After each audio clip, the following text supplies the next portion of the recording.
अस्सलामुअलैकुम, welcome to Shagufta stitching academy. आज मैं आपको मशीन के साथ यूज़ होने वाले टूल्स के बारे में बताऊंगी कि मैं अपनी मशीन के साथ कौन कौन से टूल्स जो हैं यूज़ करती हूँ अपनी सिलाई को आसान बनाने के लिए। आप भी यूज़ करके अपनी सिलाई को आसान बना सकते हैं। ये वीडियो बिगनर्स के लिए है, जो न्यू सीखने वाले हैं उनके लिए है। तो ये चंद एक चीज़ें हैं जो हम यूज़ करके अपनी सिलाई को आसान बनाते हैं। सबसे पहले बात कर लेते हैं थ्रेड के बारे में। थ्रेड ऐसी चीज़ है जिसके बगैर आपकी सिलाई कंप्लीट नहीं होती।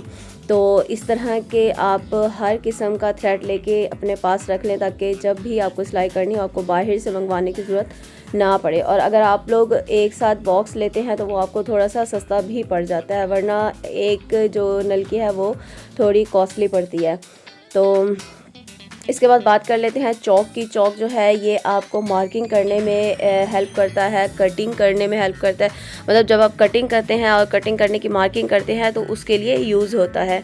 तो आप इसे यूज़ करके अपने काम को आसान बना सकते हैं। तो मैं आपको दिखाती हूँ, ये मैंने छोटे वाला बॉक्स लिया है जिसमें 10 पीस होते हैं और ये कुछ महंगा भी नहीं है। अगर हाँ एक एक करके आप लोग लेते हैं तो फिर आपको ये तकरीबन 20 से 25 रुपए का एक पीस पड़ता है, जबकि मैंने जो लिया है वो 90 का पड़ा है। मुझे ये पूरा बॉक्स मुझे सिर्फ 90 का पड़ा, मतलब 9 रुपए का एक चौक मुझे पड़ा है। तो ये चौक भी अच्छे वाला है, मतलब नॉर्मल वाला या हल्के वाला नहीं है। और उसके बाद बात कर लेते हैं कटर की, जो कि धागा काटने में हमें बहुत ज़्यादा हेल्प करता है। मतलब जब हम सिलाई कर रहे होते हैं हमें बार बार धागा काटना पड़ता है, तो सीज़र उठाना उसके साथ कटिंग करना थोड़ा मुश्किल हो जाता है। सीज़र बड़ी होता है, ये बड़ी होती है सीज़र, तो ये छोटा सा होता है। तो इसलिए हम लोग ये आराम से यूज़ करके हम लोग अपने धागे को कट कर सकते हैं, चाहे वो छोटा सा हो चाहे बड़ा सा हो। जहाँ से भी कट करना हो हम लोग आराम से कट कर लेते हैं। तो मैं आपको कट करके भी दिखाती हूँ। जैसे कि ये टेप है, तो इसको हम लोग, और ये होता भी बहुत ज़्यादा शार्प है, जितना हम लोग कट करते जाएंगे वो आसानी से हो जाएगा। अगर आप कपड़ा काटना चाहें तो अब कपड़ा भी कहीं से जैसे कट लगाने होते हैं तो भी इजीली कट जाता है। उसके बाद बात कर लेते हैं डब्बी और फिरकी की। हमारी ज़ुबान में इसे डब्बी और फिरकी कहते हैं, वैसे बोबन कहते हैं इसे। तो ये तो पता है आपको कि मशीन इसके बगैर सिलाई नामुमकिन है। ये तो यूज़ होगी ही होगी, इसके बगैर आपका गुजारा नहीं है। तो ये मैंने बहुत सी लेके रखी हुई है ताकि अगर कभी मुझे इमरजेंसी में ज़रूरत पड़ भी जाए तो मुझे एक खाली करके दूसरी को यूज़ करना पड़ जाता है, तो मेरे पास एक्स्ट्रा पड़ी हो। तो जितनी भी ज़्यादा आपके पास होंगी उतना ही आपका काम आसान हो जाएगा। ये देखें, इस तरह फिर हम लोग यूज़ कर लेते हैं आराम से। उसके बाद बात कर लेते हैं मशीन की जो सुइयाँ होती हैं, तो ये भी आपको एक्स्ट्रा लेके रखनी चाहिए कि कभी टूट जाती हैं और टाइम नहीं होता मंगवाने का और आपको काम करना होता है, तो आपके पास जब पड़ी होती हैं तो टेंशन नहीं होती। आप भी इसी तरह लेके अपने पास एक्स्ट्रा चीज़ रख लिया कर जी। उसके बाद बात कर लेते हैं छोटी सुइयाँ जो तुरपाई वाली होती हैं। आपको पता है इनके बगैर तो काम करना नामुमकिन है। ये तो होना मोस्ट ही ज़रूरी है, इसके बगैर आपका काम जो है वो नामुमकिन है। मतलब कटर, ओपनर और ये चीज़ें हैं कि इसके बगैर आप काम कर सकते हो, लेकिन ये सुइयाँ फिरकी, बोबिन वगैरह के बगैर आप काम नहीं कर सकते। इसके बाद बात कर लेते हैं चेपी की। ये लट्ठा कॉटन चेपी है, तो आप इस तरह का रोल लेके रख सकती हैं, क्योंकि दूसरी जो चेपी होती है वो बहुत महंगी पड़ती है। आपको पता है कि आजकल तो वैसे भी 300 रुपये गज़ के हिसाब से ये मिल रही है।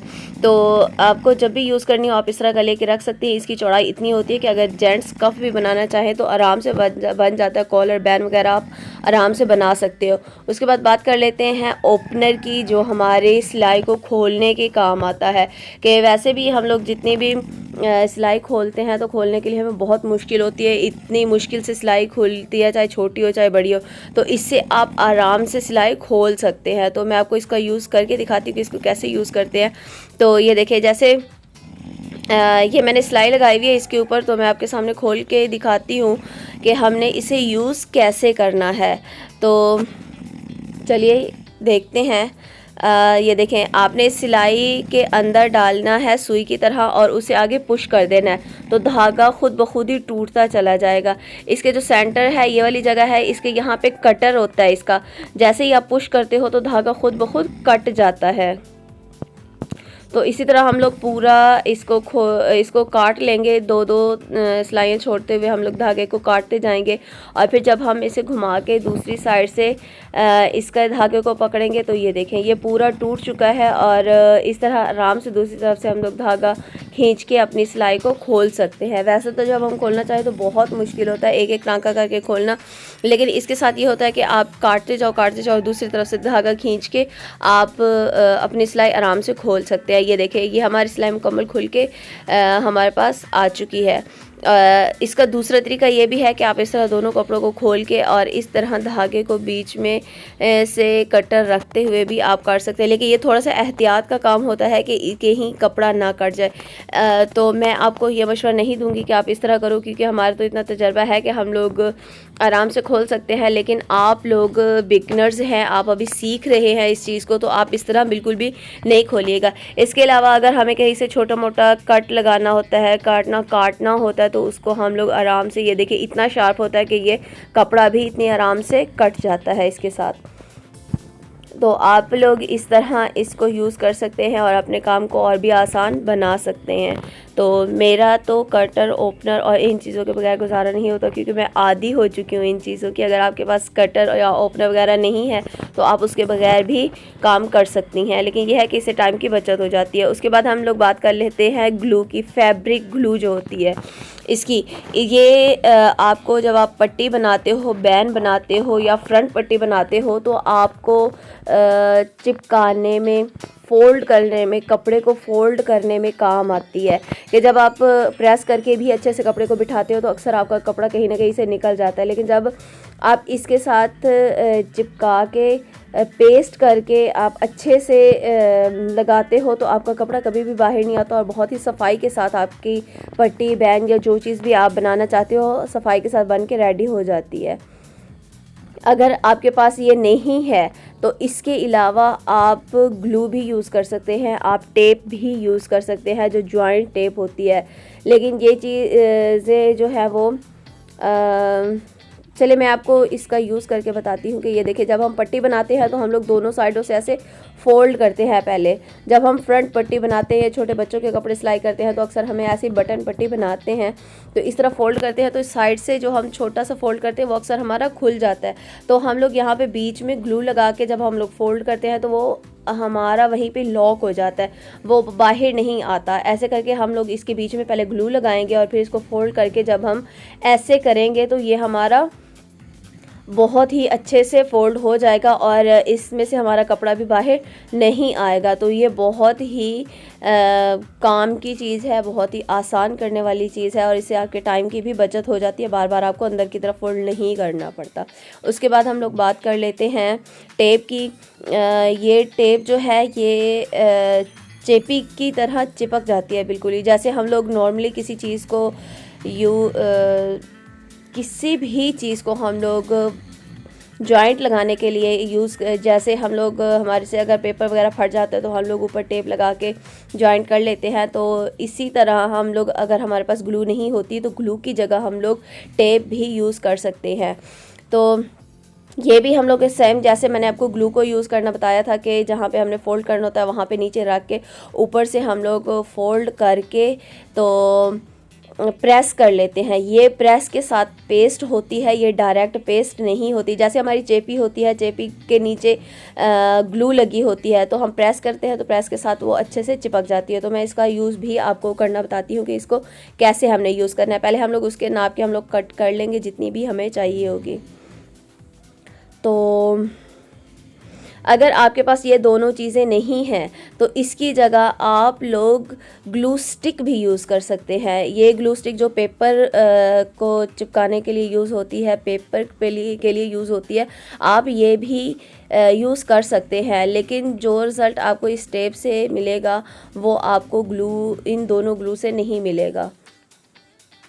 हाँ जी, तो अब मैं आपको बताती हूँ कि ये देखें अगर हमारा कहीं से कट लग जाता है, हमें रफ़ू करना पड़ता है, तब भी ये टेप बहुत काम आती है। तो और इसका ये भी फ़ायदा है कि आप बिना सिलाई मशीन के आप अपना रफ़ू जो है वो कर सकती हैं।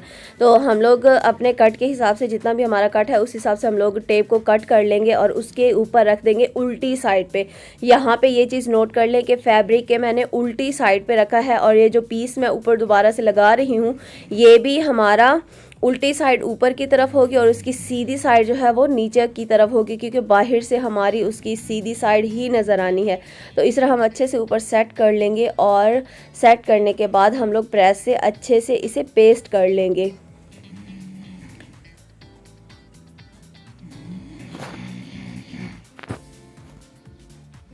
ये देखें, इस तरह से हमने अच्छे से पेस्ट करना है। ये देखें, हल्की सी आयरन लगाई है तो वो नीचे से भी चिपक गया। तो पहले हम अच्छे से इसके किनारों को जॉइंट कर लेंगे, और जॉइंट करते करते हम लोग इसी तरह पूरे फैब्रिक के ऊपर अच्छे से हम लोग प्रेस लगा लेंगे, ताकि वो अच्छे से इसके अंदर पेस्ट हो जाए, मर्ज हो जाए इसके अंदर। तो आप देखिएगा कि आपको बाहर से भी नज़र नहीं आएगी। ये देखें, अब आपको कहीं से भी नज़र नहीं आ रहा होगा कि इसका जॉइंट हमने कहाँ पे लगाया है। मैंने खुद ही प्रिंटेड जगह से इसको कट करके तो इसके नीचे मैंने डॉट्स वाली जगह रखी है, ताकि आपको अच्छे से मैं समझा सकूं कि हमने जॉइंट कहाँ पे लगाया है। ये देखें, और धागा भी कहीं से ही नहीं निकल रहा, और फील भी नहीं हो रहा कि आपने कहाँ पे इसका जॉइंट लगाया है। ये देखें, अगर मैं हाथ के साथ भी निकालने की कोशिश कर रही हूँ तो कहीं से भी उसका फैब्रिक नहीं निकल रहा। और ये है कि ये आप जब वॉश भी करेंगी तो वॉश करने के बाद भी आपका कहीं से नहीं निकलेगा। तो ये देखें, ये बिल्कुल ही मर्ज हो चुका है उसमें, और बिल्कुल भी फील नहीं हो रहा। ये देखें, जितना भी मैं इसको निकालने की कोशिश कर रही हूँ साइडों से, ये बिल्कुल भी नहीं निकल रहा। और जिस साइड से, ये देखें, यहाँ पे टेप नहीं थी तो यहाँ पे नहीं चिपका और बिल्कुल ही अलग पड़ा। जितना भी मैं इसे खींचूंगी ये अलग नहीं होगा। ये बहुत ही अच्छी चीज़ है, और जो सिलाई नहीं भी करते उन्हें भी ये चीज़ यूज़ करनी चाहिए। अक्सर बच्चों के कपड़े फट जाते हैं, बड़ों के कहीं से कट लग जाता है, तो ये रफ़ू करने के भी बहुत ज़्यादा काम आती है।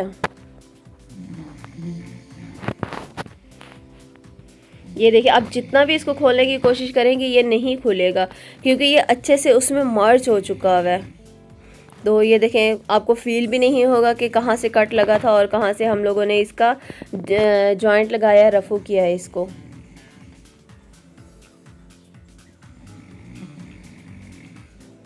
ये देखें, इतनी सफाई से हुआ है कि आपको फील भी नहीं हो रहा।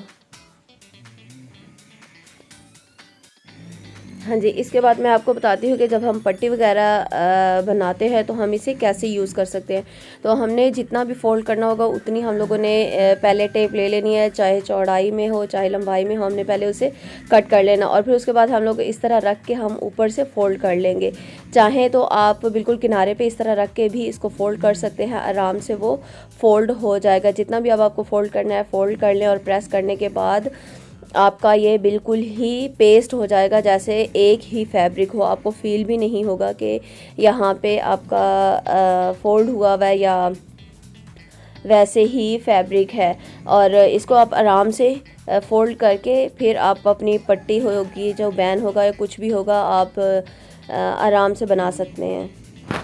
तो ये देखिए, अब हमारा ये बन के रेडी हो चुका हुआ है, और ये देखिए, जितना भी हम लोग इसे खोलेंगे ये नहीं खुलेगा, और आप आराम से इसको फोल्ड करके यूज़ कर सकते हैं। आज की हमारी वीडियो कैसी लगी हमें ज़रूर कमेंट्स में बताइएगा। अपना बहुत सा ख्याल रखिएगा, हमें दुआओं में याद रखिएगा।